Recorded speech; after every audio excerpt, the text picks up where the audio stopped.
Welcome, everyone, to Family Talk. It's a ministry of the James Dobson Family Institute, supported by listeners just like you. I'm Dr. James Dobson, and I'm thrilled that you've joined us.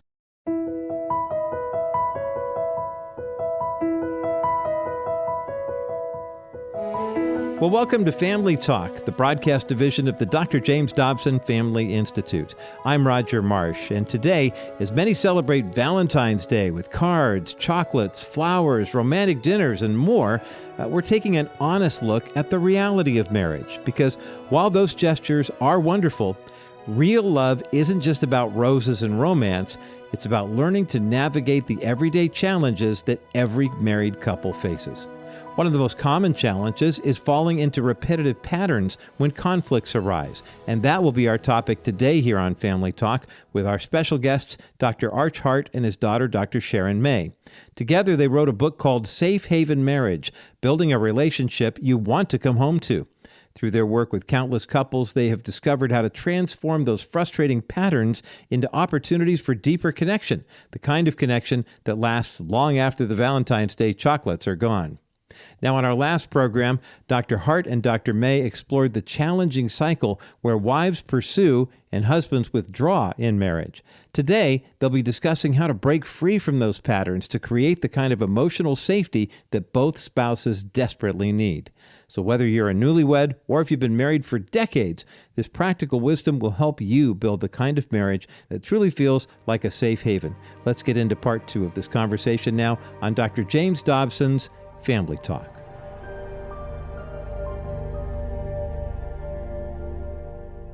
I want to kind of key off of something that we talked about last time, and that has to do with this vicious cycle that spouses tend to get caught up in.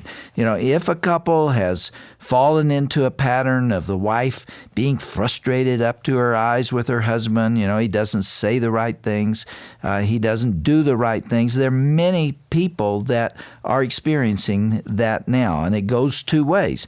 So you've got that pattern, and the guy is just into his own world. He's angry about what's going on. He's bewildered. Instead of defending himself, wouldn't it be just pretty straightforward for him to sit down and say, let me just be honest with you. I don't understand how I'm failing you. I really do love you. I really do want to get along with you. And if you'll help me, if you'll teach me what it is you need from me, I'll give it to you. But at this moment, I don't have a clue. You know, Shirley did that for me. When we first got married, it was that way. I didn't understand what it was she needed. She was reaching for something. We had a wonderful relationship right from the beginning. But as with all other marriages, there are times when I failed her, and she would react to that. And I honestly didn't know what she needed, and she taught me. And I was listening. Yes. You know, that's the difference, I guess. I was listening, and I learned it. Yes. You know. And you just described pretty much the heart of emotion-focused therapy and what I sit and so do I need your hours. And you're right, because you guys weren't stuck in such a rigid cycle, and you weren't stuck and overloaded with resentfulnesses and hurts and attachment injuries and wounds, that you're able to slow down and say, you know, even though I see your anger, even though I see the back of your head all the time, I think you really do care for me and I really care for you. And when a couple can start there, you're right, it is powerful, very, very powerful. And it's so simple. So simple, isn't it? And it's so biblical. And a woman melts when you do that. Oh, you do? Yes. I mean, yes. He hasn't Men done melt also. And men melt, yes. He hasn't changed anything. All he has said was, I'm trying to understand. And I want what you want. I just don't know how to get there. Exactly. And you're right. Men melt at the same time. Because that could bring tears to a man's eyes to hear his wife say that at the same time. And that when you see your spouse's anger, I had one couple that she would throw shoes at their big anniversary clock every time she got in a fight. And I said, well, when you're throwing those shoes and you've got that anger and you're crying, what do you long for him to do at that moment? And he's folded his arms and said, I know what she wants me to do, pick up the keys and drive off, which he did all the time. She said, no, I want you to reach for me, put your arm around my waist and pull me close and say, I love you, my princess, and we'll work through this. It'll be okay. She just wept and melted, and his jaw dropped and said, I can do that. I I just can't handle the shoes flying. And then he was able to say, I long for the same thing, that you'll come alongside me and say, you are my hero. I respect you and love you, and I'm going to be by your side no matter what. It is powerful. If you could say, let's take the fight we had last Wednesday night. I came home from work. I'd worked 12 hours or 10 or 11. I came home really exhausted. And when I got home, you wanted me to do all this stuff around the house. You wanted me to help carry your load. I kind of felt like I'd done it. I kind of felt like I'd paid the dues for that day. Yes. But you wanted more from me. Now, what would you have wanted me to do there? You really want me when I'm absolutely worn out, and I've worked about as hard as you have, to start working again? You want me to be a wimp? Tell me what you want of me, and I'll try to hear you. You're right, absolutely. I need to just get a little respect, a little thankfulness. Yes, you have worked all day, and I don't want to dump on you, but how can we partner in this? Maybe the two of them sit at the kitchen table and say, forget the dishes, let's have a cup of tea or a cup of coffee and a cookie, and they sit and talk about the day and both laugh about, well, let's get the paper plates out for tomorrow night, and team in that together. The trouble is resentment that isn't resolved begins to be stored. Exactly. And it gets rancid down there. Unless that deep down level of trust is there. That's why I think these three key ingredients are so important, because when they are in place, then you find it easier to make these other connections. Yes. All right. I'll give some advice about how to get off on the right foot and how not to wind up fussing and clawing. Life is so short. I mean, when you're at the stage where Arch, you and I are, you realize that it passes very quickly. Why blow it on fighting and scratching and clawing each other and hurting one another and being angry all the time? There's got to be a better way to live than that. Absolutely. If at Heaven's Gate, God does not care whether or not you folded your towels, don't make that the biggest battle at home. Or put the top on the toothpaste. That's right. The toilet paper over the top. That's right. That's right. Pick your battles. Pick your battles. But I suppose my first comment, then I'll leave Sharon to say something. I would say to young people today, stop thinking about finding the right person. Marriage is all about becoming the right person. And there's a vast difference between those two. It's all about becoming the right person, not finding the right person. I had a young man tell me not too long ago that he really was excited about this girl that he thought he was falling in love with. And he said, oh, man, she's just wonderful. And I said, you really would like to marry her? Yes. Tell me why. And he said, well, she makes me feel good when I'm with her. She seems to understand the passion for my life, what I want to be doing. He ticked off about 6 things. I said, do you realize that all those things you mentioned focus on you? Exactly. Mm-hmm. I didn't hear you say anything about this is a woman that I want to pour my life into. She's got character. Mm-hmm. She is noble. She'll make a great mother. Everything was focused on him. And in marriage, we tend to do that, don't we? We marry somebody who's going to be a credit to us instead of what can I do for this person. When you turn that thing around, you're in good shape. Yes. And I'd say learn how to be a safe person for your spouse, that person that you are marrying. And to do that, learn what you do when you feel someone's not there for you, when you feel that the man that you are getting engaged to or marrying, when he doesn't pay that attention to you, when he forgets a date, comes late, and you just feel rubbed the wrong way. How do you react? Do you explode? Do you sort of sulk for a while, and then he has to guess, honey, what's the matter? What's the matter? What's the matter? And then you say sort of nothing. and I don't want to talk about it. Yes. And understand how you deal with those attachment needs and longings and how your attachment system works. Understand that about yourself, and then try and understand that about your spouse, about that other person in your life. What do they do when they shut down, pull away? Are they really saying, I'm thinking twice about being with you, or are they really saying, oh my goodness, I just failed her, she doesn't value me? And start seeing each other through different lenses, through a lens of we all are struggling human beings who long to be loved and seen, to be close and connected.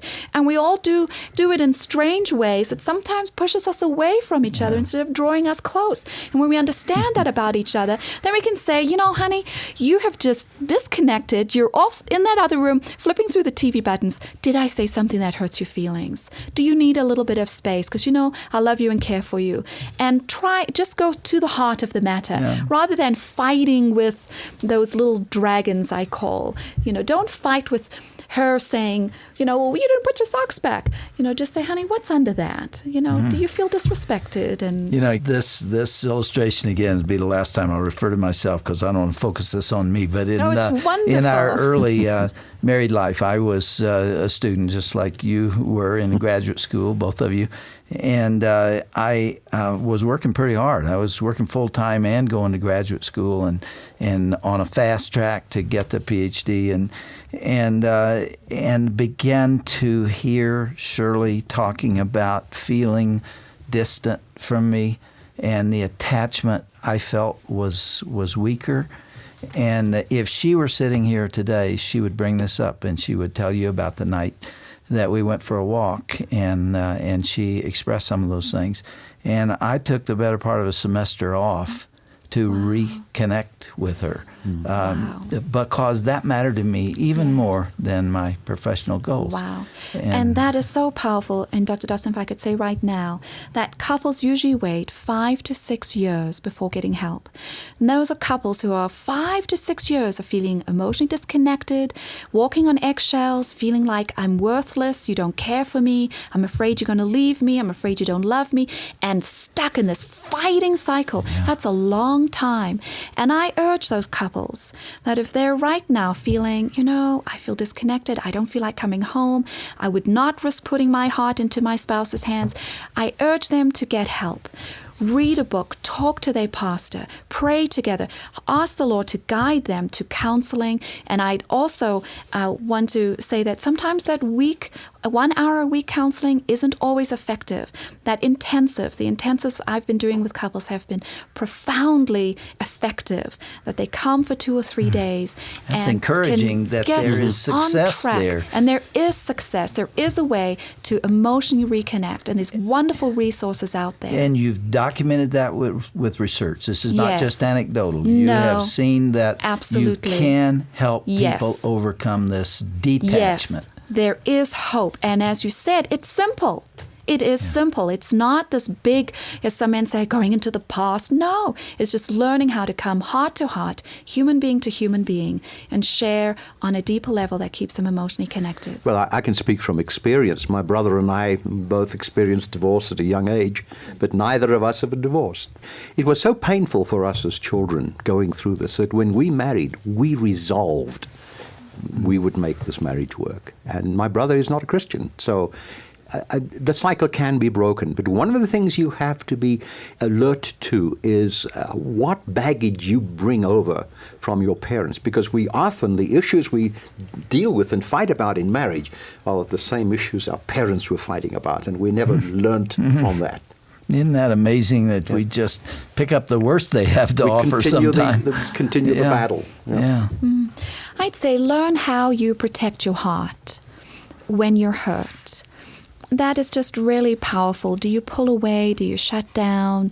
Do you feel no one could really be there for you?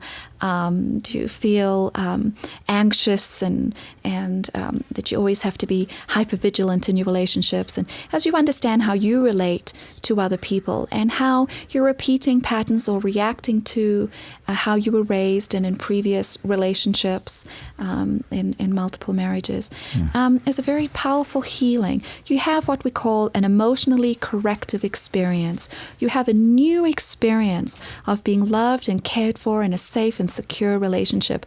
And I think that's why those children and adults who have not had good attachment experiences growing up. Find good mentors and good people in their lives that they can have that emotionally corrective experience, a new experience that corrects and changes. And it actually changes the makeup in your brain and how your brain and how your body reacts. It's quite fascinating, but that's a whole nother discussion.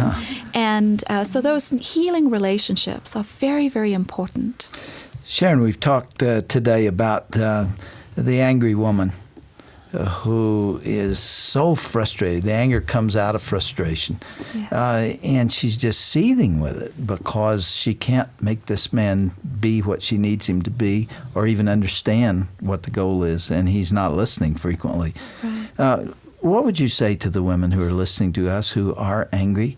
I mean, anger is an involuntary response sometimes. You don't, the scripture says, be angry and sin not. Yes. Because sometimes you can't help being angry. Yes. Or at least it's very, very difficult. Yes. I'd say to that woman, understand that your anger is your protective emotion. Sort of like the coating on the M&M or Smartie candy. It's protecting something deeper. And that you are very afraid of taking your heart and placing it into the hand of your spouse. And you're afraid that it will melt, that your heart will be hurt. So it's easier to be angry. It's easier just to say, I'm going to protect myself, and how dare you, and you just weren't there last night. You got home late, and I had to go off to the PTA meeting by myself, and I thought you were going to be there. And as soon as you hear that anger, gosh, I'm really angry. But you know what, underneath? I guess I'm really hurt. I'm really afraid that I'm going to be alone, because growing up, I was alone. No one was really there for me. And when I understand that softer emotion that I protect with that anger, I can then slow down and say, now from that softer, gentler place, maybe from that place I should approach my husband. And she then realizes that softening and coming from that softer place actually penetrates her husband's heart more so than her anger. Because when he gets the anger, well, you know what? You're a man. You know what you do when you come up with it. If you ask her to think back when they were dating, I'll bet you she didn't attract him with anger. No. Somewhere that anger came along. And Absolutely. If she'd have been that mad, he'd been gone. Now, I will also say that her anger was probably there when they were dating.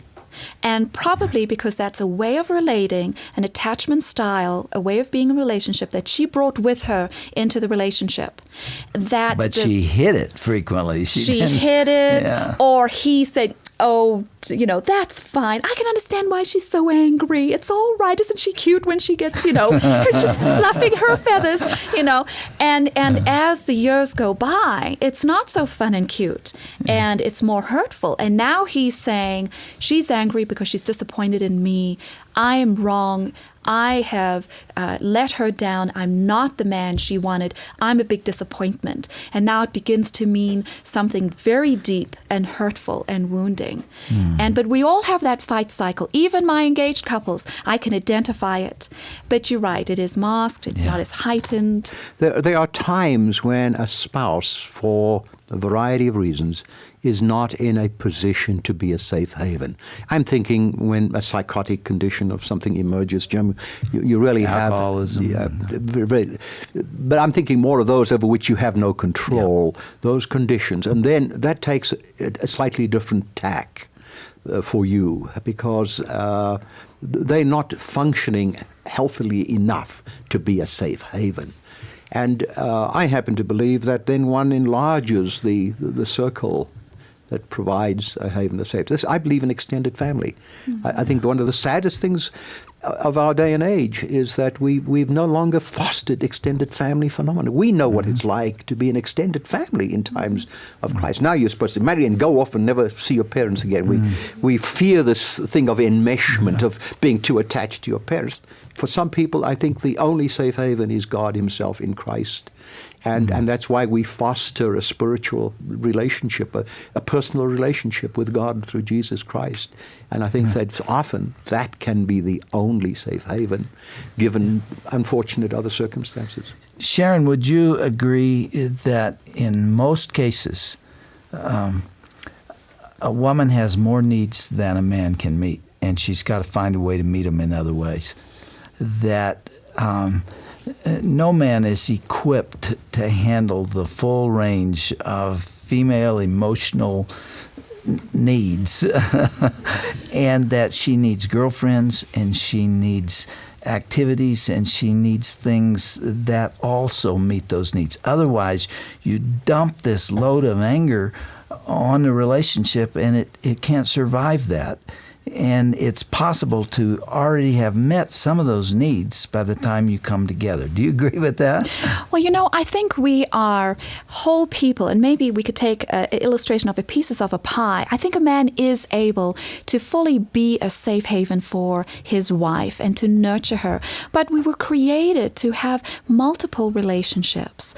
And when we look to our spouse to be the answer or to fulfill every single piece of the pie, then he will fall short. We're created to be in relationship with our Heavenly Father first and foremost. And I feel, though, that a man is capable of meeting the husband need in a woman and all that she needs when we are whole people in community, not in isolation. And when we live in isolation, then all the demands become my spouse. My spouse is not giving me my self-esteem.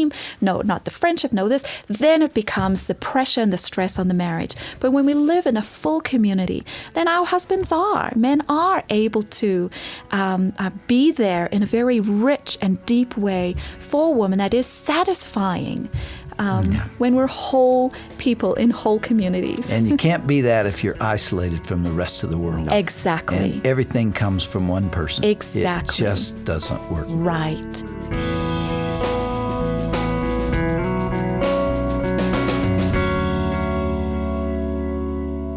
Healthy conflict in marriage comes down to learning new patterns, breaking free from those cycles that keep us stuck, and discovering what our spouse truly needs. You've been listening to Dr. James Dobson's Family Talk, featuring an insightful conversation with Dr. Hart and his daughter, Dr. Sharon May, about building stronger marriages through better communication. The practical wisdom shared today can help any couple move from patterns of conflict to deeper connection and understanding. Now, if you missed any portion of today's broadcast, or if you'd like to share these valuable insights with a friend who may need to hear them, visit drjamesdobson.org/Family Talk. And by the way, there you will also find information about the book that Dr. Hart and Dr. May wrote together called Safe Haven Marriage, Building a Relationship You Want to Come Home to. And while you're online with us, hope you'll also take advantage of a special free resource that we're highlighting each day this week. Today's your final opportunity to take advantage of the new Love Must Be Tough email series. Over 5 days, you'll receive encouraging messages drawn from Dr. Dobson's groundbreaking work called Love Must Be Tough, an outstanding book.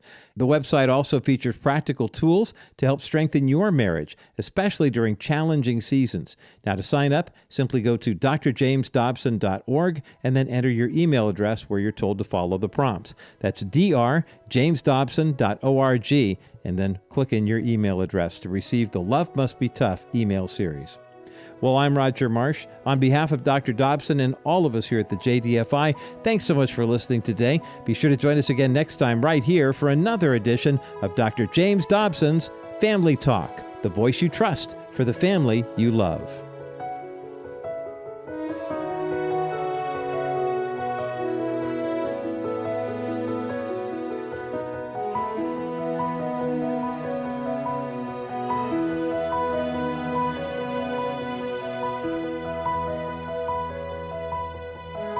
This has been a presentation of the Dr. James Dobson Family Institute.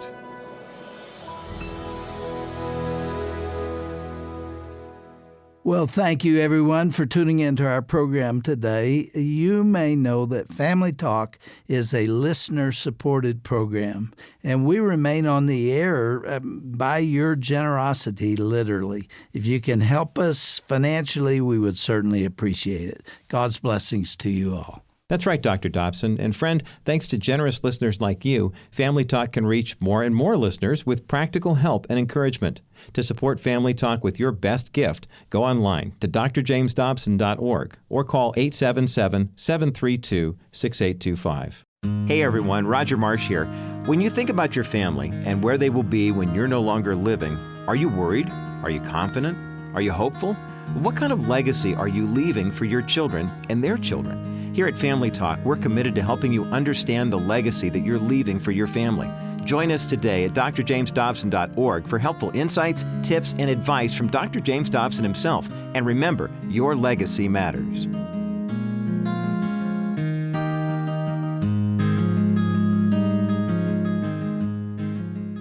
With today's Dr. Dobson Minute, here's Dr. James Dobson. Commitment. Why is this simple concept missing from so many marriages today? Romantic love, along with other emotions, may ebb and flow through the course of time. Commitment is the source of all stability in the marital relationship. But commitment isn't a feeling, it's a choice. That's why the traditional wedding vows read, in sickness and in health, for richer or poorer, for better or worse, forsaking all others, till death do us part. That's the real meaning of commitment. Emotion is the caboose on the train. The engine is a commitment of the will, which can steadily pull the relationship through all the ups and downs of everyday living. For more information, visit drdobsonminute.org.